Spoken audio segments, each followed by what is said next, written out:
I could never do that. But I wish you would kill me. Please, kill me." Caught in our grotesque dilemma, we stared at each other, full of mistrust and rancour, each trying to hand over sole responsibility to the other. "We're going to die here, you bastard," I snarled. "So shoot me. That's an order." "No, no, I can't," he sobbed. "You're afraid of being left alone, that's all." "Yes, and so are you." "But don't you see there's nothing else we can do?" We could hear the sound of fighting. It was coming from the north, from behind us. "Those bastards must have caught up with the company," I said. The noise continued. We stared at each other, motionless and silent. There was no more to say, because everything had already been said a long time ago. Then my two forward men appeared, and a few moments later Lindbergh, dragging along with him a fellow with a badly swollen face. We all squatted down, and then someone noticed some men whose moving figures blotted out the ruins of the farm. They were moving forward by cautious leaps, toward the woods, some 150 yards to the left. "We should get over there too," pleaded Lindbergh. "The Russians are nearly here." "That's easy enough to say," I answered. "But look at the open ground we'd have to cross. The Russians would see us right away." No one could argue with that. Everyone looked from the woods to the edge of the village to me. If only at that moment I had possessed the conviction and the decisiveness to impose on the others an idea of what to do, to take responsibility for the men entrusted to me. I remained as I was, incapable of dealing with either the circumstances or the men who were looking to me for some sort of initiative. The damning appraisal Lenson had once made of me seemed crushingly true. I was unworthy of command, incapable of leading, and it was here, 100 yards from the site of Lenson's heroic death, that my incapacity manifested itself. I remained where I was, overwhelmed by the 1,000 miseries of our situation, internally sobbing with despair. I felt that my companions would make for themselves the decision I was unable to impose on them with any authority. Was I a simple coward? Wasn't I really as bad as Lindbergh, whose all too obvious fear had so often disheartened us? I no longer wished for death, but simply cursed my existence, which had become a series of nightmares. On that day, at a critical moment, I failed. I failed in everything I had hoped for, from others and from myself. My head wobbled on my neck like the head of a drunk at the moment when his condition changes over from hilarity to despair. I was there, fully conscious, aware of everything but paralyzed by insurmountable panic. I shall never forgive myself for that instant when reality touched the deepest recesses of my being. Minutes went by, and my condition remained unchanged. Minutes I should have been putting to good use. Fear nailed me where I was, in the midst of 5 other human beings who were all on the brink of madness. I was no longer trying to see where our danger might be coming from, but was turned inward on myself. I found nothing but despair. We could hear more tanks, the grinding of tracks and the roar of engines. I began to tremble uncontrollably, unable to tear myself from my obsession. The others were clinging to each other, their faces distorted with fear, ready to scream. Lindbergh stood up in spite of himself. He wanted to see what was happening. He had lost his gun and was no longer thinking of defending himself. A wild thought had entered his stunned mind. He fell forward, across the edge of the hole, trembling convulsively like me. He had just clenched his fists around 2 stick grenades. Death was stalking us, approaching with giant steps. This time, with a horrible shudder, I could feel its presence. Once again, from all sides, we heard the firing of big guns. The explosions nearest us destroyed what was left of our lucidity. We were no longer in a state to understand anything, except that we could also hear the sound of a truck quite nearby. Then we heard the barking of light machine guns. We stared at each other without words. The sound of a voice speaking German fell on our incredulous ears. Behind the shattered building, beside a truck with a throbbing engine, some men were speaking German. We heard more tanks and automatic weapons and stayed where we were, stiff with fear. A man leaned over our hole, a German officer. We observed his presence without really seeing him. Perhaps he thought we were dead. He went away again, but a few minutes later 2 Panzer Grenadiers led us from that hole, and we followed meekly. The anticipated German counterattack had taken place, led by 2 SS armoured regiments, and had caught the Russians on the flank, inflicting heavy losses. We even took back the village for a few days before continuing our retreat. We moved back to the north, as a junction with the Courland front was no longer possible. What was left of the division gradually regrouped. The attempt to reunite the front had inflicted terrible losses. During this time, in a desperate lunge further to the south, the Russians reached the Baltic. Fighting of unequalled ferocity had taken place at many points through and around the swarms of terrified refugees, who made it very difficult for our troops to defend themselves. The entire Prussian civilian population was fleeing toward the coast in a tragic tide. We ourselves had 2 choices. We could turn south, opening a route through several advanced Soviet positions, or move back to the north, toward the newly established front at Memel. However, the divisional command quickly realized that we no longer had the means to move south toward Königsberg or even Elbing. Both towns were equally threatened, and the closest was some 100 miles away. We would have to fight for every mile, with little chance of success and almost no possibility of picking up any food along this route of mass exodus. So Memel was chosen, a short front which had been practically surrounded since the autumn. We would have to fight our way through to make a passage for ourselves and for the flood of refugees moving with us, constantly slowing us down and often nearly paralyzing us. A pitiful, imploring procession, dragging on foot through the bitter cold and the slush of the first snows. In spite of orders, we had to help, reassure, and support this chaotic wash of human beings. Everyone with an engine which would still run, even for an hour, carried a swarm of terrified children, trembling with cold and fear and God knows what else, while their families ran alongside, mixed in with the soldiers who were their last hope of protection. We passed through towns and villages where the inhabitants had still been living a more or less normal life until 4 or 5 days earlier, although they had realized that their danger might become imminent at any time. Now, for the last 2 days, old men, women and children had been desperately digging out the trenches, gun pits and anti-tank ditches which were to stop the waves of enemy tanks. This pathetic and heroic effort before the infernal debacle which would sweep them into the flux of terrorized civilians was a preliminary shock for these virtuous civilians, who saw the front coming toward them in the form of exhausted, half-starved troops, tired of fighting and of living, who brushed aside human pawns without a qualm, as if they were pieces in a losing game of chess. Every time a defence seemed possible, it was undertaken. The enemy at our heels was slaughtering the civilian population, who watched their approaching end in mute horror. The enemy had to be slowed down. The groups impressed into this effort accepted their fate in the ludicrous hope of putting out fires which were already raging. Their situation and sentiments were understood, and their misery measured and valued by those who came to bid them farewell. These men had reached the point beyond which death seemed desirable, and still the war went on, like a blazing fire which no sentiment, however realized, could stop. Those who broke through and reached Memel would probably die at Memel. Death at Memel would seem a relief and release, and a more orderly end than death in a place which would never be distinguished by any military operation. At this time and place, the absolute would be resolved by the absurd, unless, perhaps, they were already the same thing. Finally, our division, which is to say a third of it, broke through, and the command at Memel was able to include it in their strength. The division had broken through, and the 1,500 men it cost us simply represented another figure to swell the note of heroism.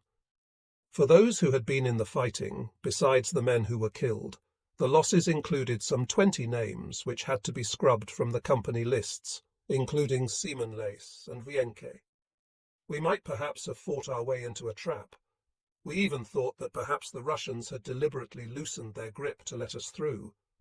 We had brought along with us as many civilians as we could, but many others had stayed behind, and for them the game was nearly over.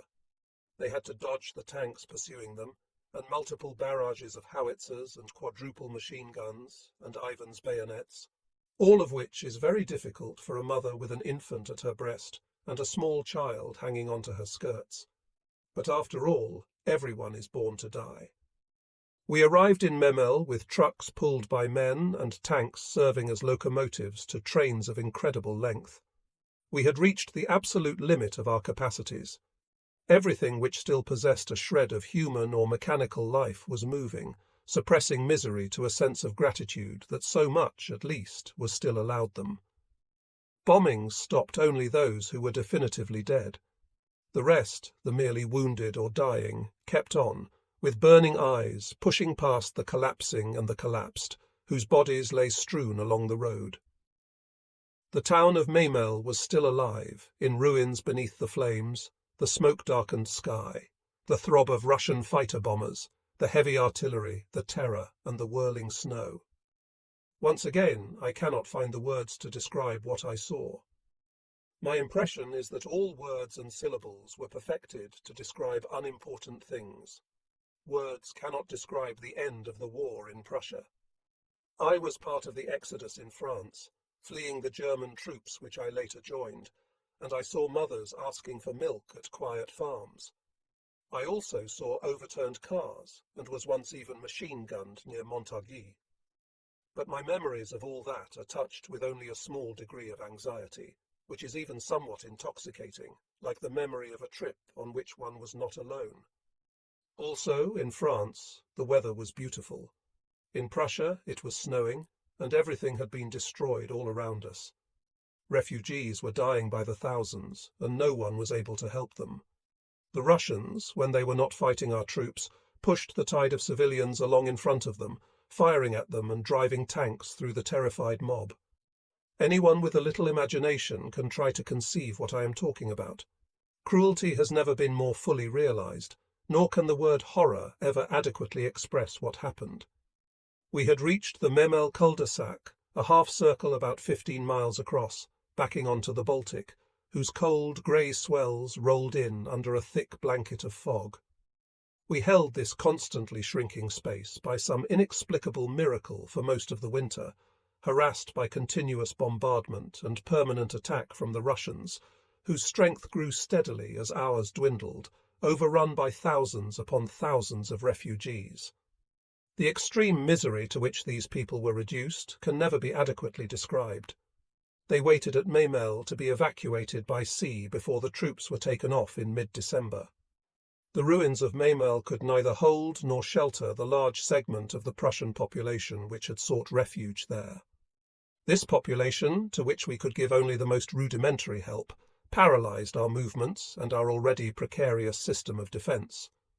Within the half-circle we were defending, ringing with the thunder of explosions which covered every sort of shriek and scream, former elite troops, units of the Volkssturm, amputees re-engaged by the services organising the defence of the town, women, children, infants and invalids were crucified on the frozen earth beneath a ceiling of fog lit by the gleam of fires, or beneath the blizzards which emptied their snows over this semi-final act of the war.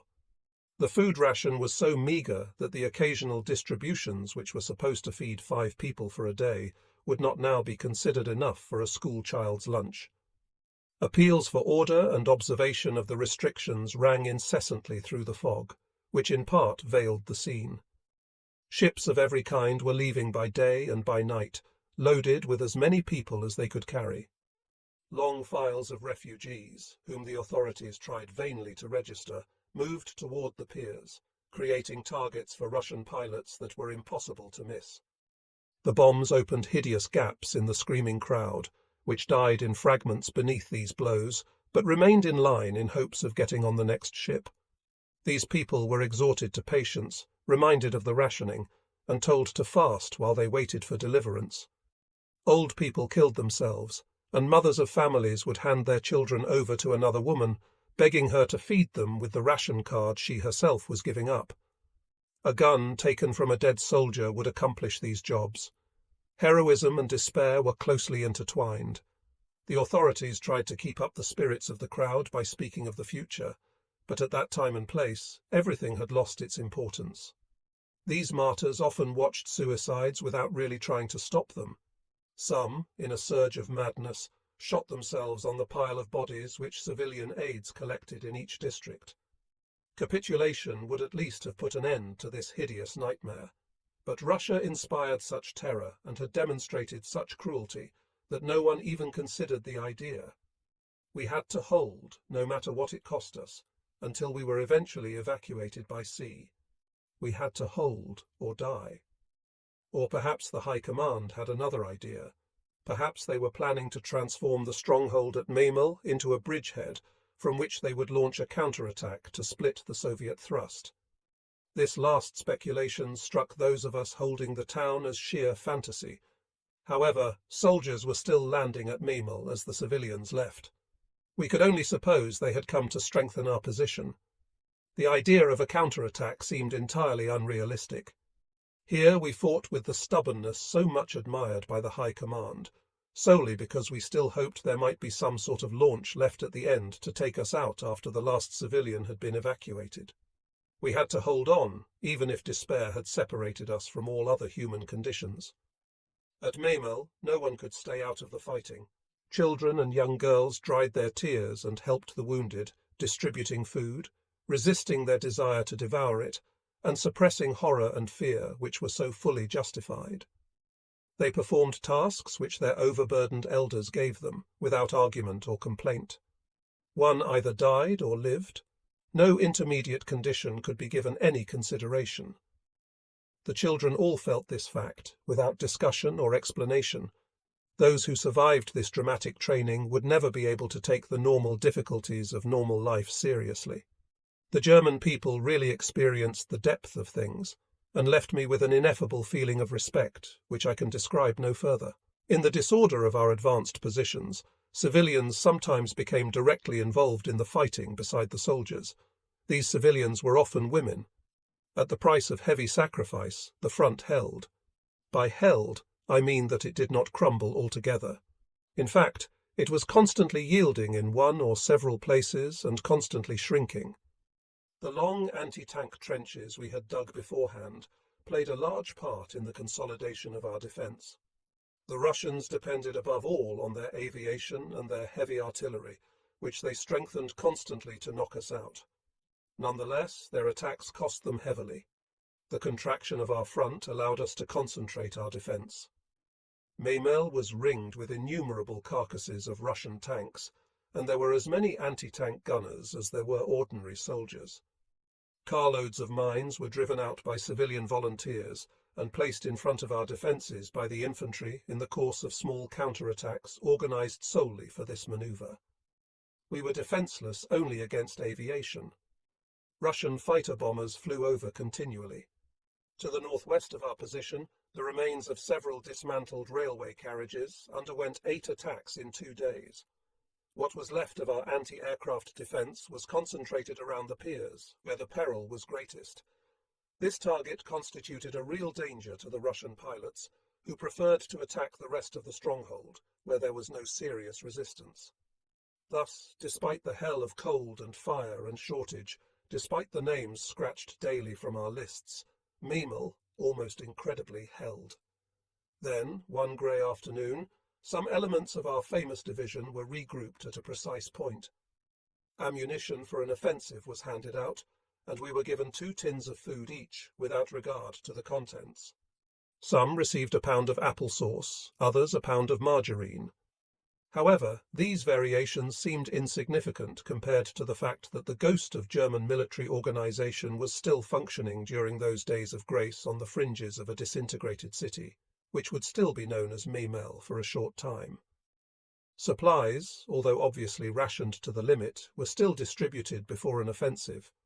Incredible as it may now seem, the vestigial remnants of the German army in Memel were to attempt an offensive to the south, whose aim was to re-establish contact with the front at Kranz and Königsberg. The officers who prepared the manoeuvre issued their directives to the disillusioned ears of combat veterans. Hals and I were jolted from the void in which we had grown used to living. We were accustomed to the most astounding orders, but this time the fact that we were going to hurl ourselves into an assault with the incredibly slender means available to us made us tremble and reel with uncontrollable vertigo. A few tanks which were still intact would support our progress. Materiel which belonged to the Courland soldiers, and even some from Germany, had been delivered. We were to proceed to a village some 10 miles to the south, on the road which followed the coast, beside a large bay. The commanding officer of the operation chose a moment of appalling weather to launch his offensive. It was simultaneously snowing and raining. The atmospheric conditions were so disastrous that even the Russian artillery had practically stopped functioning. It was this circumstance which our leaders hoped to exploit on our last lunatic expedition. A dozen dirty grey tanks went out to meet an inexorable fate. The black crosses painted on their grey sides, the colour of our misery, were scarcely visible. Inside the turrets, the ride of the Valkyrie was coming over the shortwave radios, a fitting accompaniment to supreme sacrifice. Decrepit trucks carrying field pieces and heavy machine guns followed close behind, replacing the full-track caissons of panzer grenadiers of our prosperous days. A mass of infantry, mixed with the remnants of naval and aerial groups, ran along beside the motorized Materiel. My group, in which, to my joy, I recognized the faces of Hals and Wiener, were clinging to the exposed chassis of an automobile which had been stripped of its skin. With ludicrous ease, our point units surprised a camp of Russian armour lined up under the snow as if on parade. The Russians, staggered by this absolutely unforeseen blow, abandoned the camp, which we burned, using one of our special incendiary techniques. A supply of Soviet fuel allowed us to think of pushing our offensive even farther, and we went on, despite the gusts of wind which lashed our hands and cheeks. Several concentrations of Russian troops gave way before our surprise thrust. However, the enemy was massed around Memel in depth, and as soon as they struck back, our thrust came to an end. We could hear the first Russian reaction and knew that we would soon be inundated by a merciless rain of fire, and that the first Russian tanks were already rolling toward us. As things were reaching a critical point for us, we heard artillery fire from the sea. The bad weather prevented us from seeing the ships just offshore, but their providential fire fell on the red tide as it moved toward us. 2 or 3 destroyers or torpedo boats had come especially to support us. Despite zero visibility, the coordinates supplied by our tanks in forward positions enabled the ships to fire with considerable precision, and the Russian thrust was more or less stopped.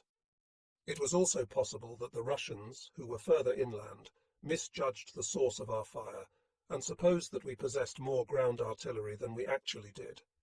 However, none of this made any real difference. The Russians possessed infinitely greater means than we did. Toward the end of the day, our meagre operation was attacked along a flank of some 6 miles. This was much more than we could take. Soon, half our tanks were on fire. As foreseen, we had failed and were ordered to return to Memel, 6 miles back the way we'd come, which was far more difficult than the way out. We abandoned the road we had followed for our last epic attack, except for our motorized Materiel, which separated as widely as possible when the Russians fired. In the darkness, striped with thousands of lights, breathless troops were running across the dunes from one hole to the next, valuing each step which brought them closer to Memel. As a crowning blow, the column had to cross a stretch of road we ourselves had mined that morning. We tramped a mile lit by flares and streaked with white flashes. The road was narrow, but still more or less intact, except for a few shell holes. The first vehicles drove full speed down that infernal space. The Russians had not yet had the time to adjust their aim, and their shells fell beyond us. However, their second round was more successful. 2 trucks were hit dead on and disintegrated. 2 more, although they were mangled and torn, got through to less dangerous ground. The wreckage of the first 2 obstructed the road, and we were sent to clear it away. Ivan was now quite close, letting us have it with grenade launchers and peppering us with machine gun fire. Despite our intense terror, we tried to keep on firing back as we climbed the slippery banks of flying gravel. The ditches where we might have found shelter had been mined. We were caught in a trap we had prepared ourselves. Several of our men fell, their arms flung outward and their eyes fixed for the last time on the dark, tormented sky. While we waited, our small band clung to the possibilities of survival. We waited beside the first two vehicles, which had been wrecked and were obstructing the passage. All around us, Russian grenades were exploding, illuminating the darkness. A Russian quadruple machine gun was spraying the edge of the ditch, which was luckily somewhat higher than the road. The Russian guns swept much of the wreckage from the road, jarring the shattered heaps further into disintegration with each salvo. Beside these fragments of metal, which had lost almost all their shape, lay two men in their ragged uniforms, men who, like us, had believed in a way out and were now eternally at rest. We would have to clear the road of the wreckage which still obstructed it, but anyone who stood up would probably be hit. Once again, Wiener, the veteran, emerged from our petrified group.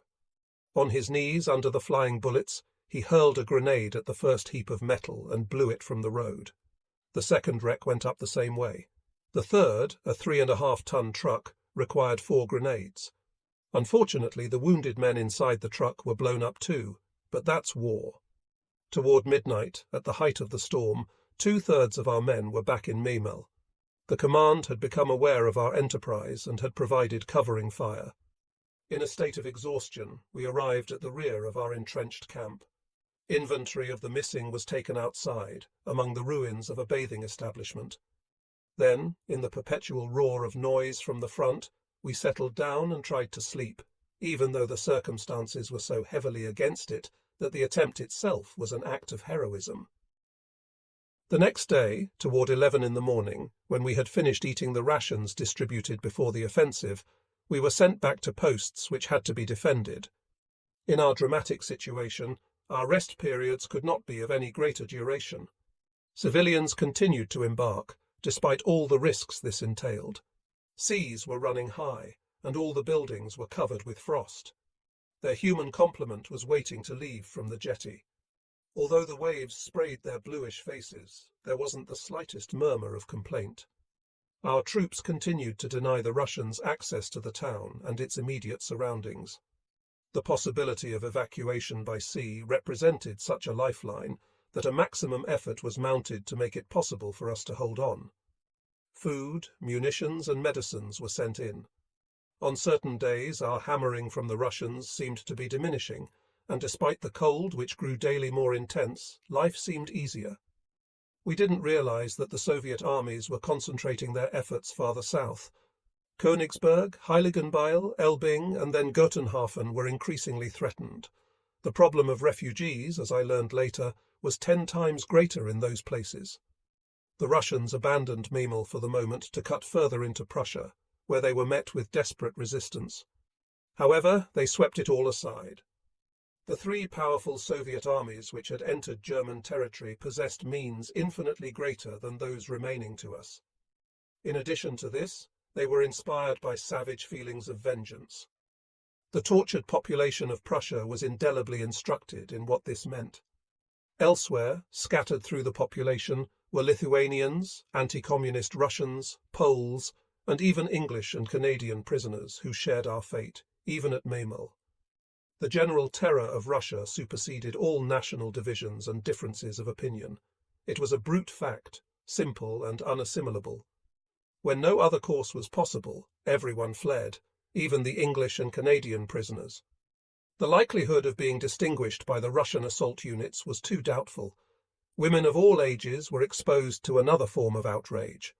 The number of people evacuated by sea must have risen into the millions. The veteran had carefully set up his FM in the ruins of a house whose walls rose no higher than 3 feet from the ground. From time to time he brushed the snow from the breach with the back of his hand, which had turned grey from repeated frostbite.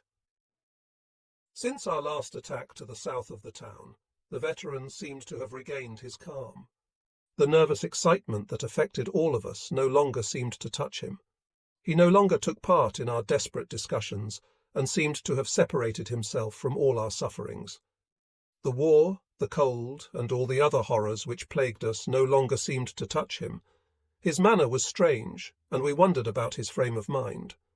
However, that morning, his FM had saved us from a Russian patrol which had become particularly interested in our group. 20 Russian bodies lay stiffening in front of the Volkssturm truck, which continued to function despite the fact that one of its back wheels was a thick log wedged against the chassis, another of the minor miracles of Memel. Then the Russians had sent a 50mm bullet under its hood, finishing off the two old men dressed as soldiers who sat in the cab. Hours later, the damned thing was still blocking our view. The Russians had tried to use it as a shield to get close enough to wipe us out with grenades, but Wiener had riddled them with enough fire to finish them off too. Speed had been the critical factor, and Wiener had simply been the quickest. Now he sat in silence, wiping his gun as if it were a precious jewel. The rest of us, Hals, Lindbergh, two others and I, remained sitting in nervous agitation behind our cold, grey weapons, fully aware that they were no longer enough to guarantee our safety. I had at my disposal 3 Panzerfausts and the new PM, which the Volkssturm had recently distributed, an extremely effective weapon which combined features of both the FM and the old PM. I also had a small magnetic mine, which gave my stomach an extra turn. At Memel, we each carried enough of an armoury to ensure a quick death. With all that load, there was no question of getting away quickly. We were to hold our position for about 2 more weeks, fighting off more or less soft attacks every 48 hours. Our rear was no great distance from the front, which made it possible for us to rotate our rest periods at reasonably frequent intervals, and rest in a manner that was more or less refreshing. Not far from us, beside what was left of the street, was a signpost stating that we were 5 miles from the coast, the last 5 miles of our retreat from the Don, an almost incredible sweep of over 1,000 miles, much of it on foot. As the veteran sometimes jokingly said to me, "The same route your great-grandfather took with Napoleon, my boy. You might think of it as a family affair, if that's any consolation to you." Then, one evening, as we were returning to the damp and icy cellar we used as a dormitory during our rest periods, we noticed that the civilian population of Memel had almost disappeared. The last shipload of refugees must have left while we were at the front. We walked through the darkness of the town, which was more like an abandoned cemetery than a town, and returned to our cellar with something like joy in our hearts. My companions sat huddled on their ragged pallets without talking, attacking whatever comestible Gransk had been able to produce, without even noticing what it was. It didn't matter a damn, their attention was elsewhere. They were dreaming in the heavy silence, fixing their eyes, which burned with accumulated distress, on the dirty grey vault of our cellar. They were dreaming of the deliverance which must be near at hand, of the leaking hulk which would carry us out onto the sea against which we had been pressed for so long. They were dreaming, staring from their dark sockets with mad, transparent eyes, and it was understood that no one would speak. Their eyes, which had grown used to staring only at the war, had turned toward the possibility of an inner vision it was just possible to glimpse, with an intensity which I also felt in myself. They were dreaming, and so that the war wouldn't catch them at it, they tried to hide it, looking at no one and keeping their eyes fixed on some inner vision of hope. I was the only one who saw them. I saw them because I had nothing else to see. I had already dreamed too much, and perhaps had lost that capacity. Too many of my dreams had been nightmares. Even if I had still been able to dream, I wouldn't have dared, because in the end, when one of the dreams came true, it was too painful. So I no longer dreamed, but watched the others, drinking in some of their hope, and turning it for moments at a time into concrete images. Worn boots on the slimy deck of a ship, boots, vomiting discoloured, empty uniforms. And then I would stop, because hope was so horrible. What forms did the hope of others take? It seemed that I no longer knew how to dream, and yet I too still possessed this impatience, which we hid and cherished like a treasure which life had not yet stolen. I still had it too, and was hiding it inside myself. I felt it and heard it, shrieking through my silence, shrieking so loudly that it overwhelmed me, like the noise of explosions. My balance was damaged by that sound, because I no longer dared lay claim to any particular hope or promise. I was afraid to ask too much, afraid that the least desire might seem like a demand. I was still alive, and was afraid that somebody might notice. I had given everything else I had, my feelings, my anguish, my sorrow, my fear. I had also forgotten Paula, and, so that I wouldn't still seem too rich, I had forgotten that I was too young. I was not in very good health, but everything at Memel was hard. People with holes in their stomachs as big as fists were asked to be brave. Others, whose blood was pouring out onto the snow, fired at the war until their eyes grew glassy. I was lucky. In spite of my fits of coughing and my bloody phlegm, I still had a spark of life, which I kept hidden. One must no longer ask anything of anybody. Even if God heard our prayers, whatever we received would be consumed. So I watched my companions as they dreamed. They too knew how dangerous dreams were in that place. Memel needed everything, dreams and hopes included. Men who still could hope fought better than those who couldn't. And we were all so tired of fighting. From time to time, one of us would emerge from torpor and scream. These screams were entirely involuntary. We couldn't stop them. They were produced by our exhaustion, by our organs writhing with fatigue. Some laughed as they howled, others prayed. Men who could pray could hope, and for so many hope was dead, so they howled their prayers. In any case, it was too late. Even if their prayers had been heard, God would no longer have dared to appear. He had abused his mercy, as in the case of Smellens, who had died that morning. Smellens had wanted to die, but not until he had received some news of his little brother, whom he had only seen twice. With dry eyes we had watched the road which should have brought us the post, but no news came. Smellens had hung on to life as long as he could, but here in Memel it was too late for the all-powerful.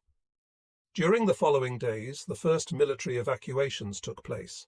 First, the units which had been most sorely tried, with the gravely wounded given priority, except for the hopeless cases, who would be as well off dying in Memel as anywhere else. The silently impatient joy of the less seriously injured, who could go, helped them to forget their wounds, which were tortured by the cold. Gangrenous cases stopped thinking about the amputations which awaited them. It was as if a veil of confidence had drifted gently over the town.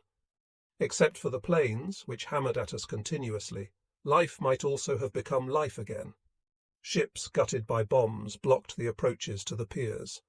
Mutilated corpses floated in the debris. The Navy was performing a prodigious task.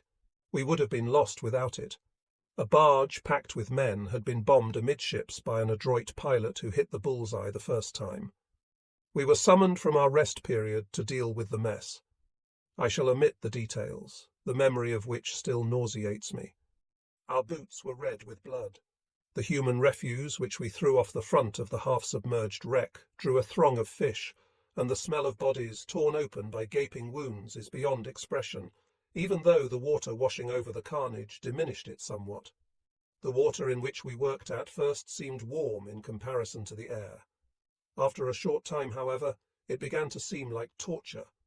Our gestures became slow and hesitant, and our hearts felt the wrenching of pain which clouded our vision. We had to hang on. 2 more ships were loading up with troops, and soon it would be our turn. By mid-morning, the sky cleared. The pale sun attempting to shine over this scene of disaster filled us with unease. Any pleasure in the sun had long ago been killed for us. It invariably meant Russian planes. Before we had finished our clean-up, the Russian fighter-bombers were overhead. This surprised no one. With good weather, it could only be expected. Limping on our painful feet, we ran as fast as we could for whatever shelter we could find. All the true concrete shelters were used as first-aid hospitals or shelters for the wounded. We had to huddle in the ruins or in shell holes and bomb craters. We hid ourselves away in small clusters and tried to concentrate on our imminent escape. We could hear the anti-aircraft guns on all sides.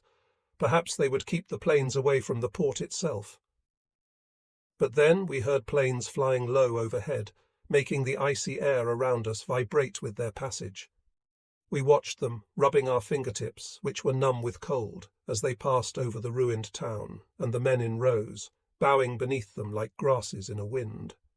They passed over 2 ships which cast off their moorings to make less of a target. 5 bombs fell simultaneously from the 5 planes gliding over the piers. 2 fell in the water, where they burst, covering the waiting men with spray. A third scattered debris on the beach, while the last two opened a crater in front of a line of men who would not be leaving until much later. Bodies flew into the air. Some of the survivors gave way to despair, but those who still dared to hope supported them. There were no cries, except from a few wounded men, who howled without meaning to. There were now some 40 planes overhead, and others were coming up from behind the cliffs to the north. One of them exploded in the air. Perhaps one of our guns had hit it. But there were no cries of triumph, as in the old days. Here there was only the noise of war. The men were silent. The ships had drawn somewhat away from the piers, but the men waiting to embark remained in their places so they wouldn't lose them. The planes turned in the sky, probably looking for the most effective positions for letting go their bombs. We watched, trembling with cold and despair, but no one questioned the sanity of the men who remained in line. We knew that, when our turn came, we would do the same thing. At that time and place, hope was worth everything, a fortune which there was no question of staking. Everyone there had invested everything their torments had spared them in the possibilities which those ships represented. The planes came over again, and I hid my eyes so that I couldn't see. The rhythm was too horrible, and in the end I was only human, not God. I hadn't died on the cross and had no right to watch.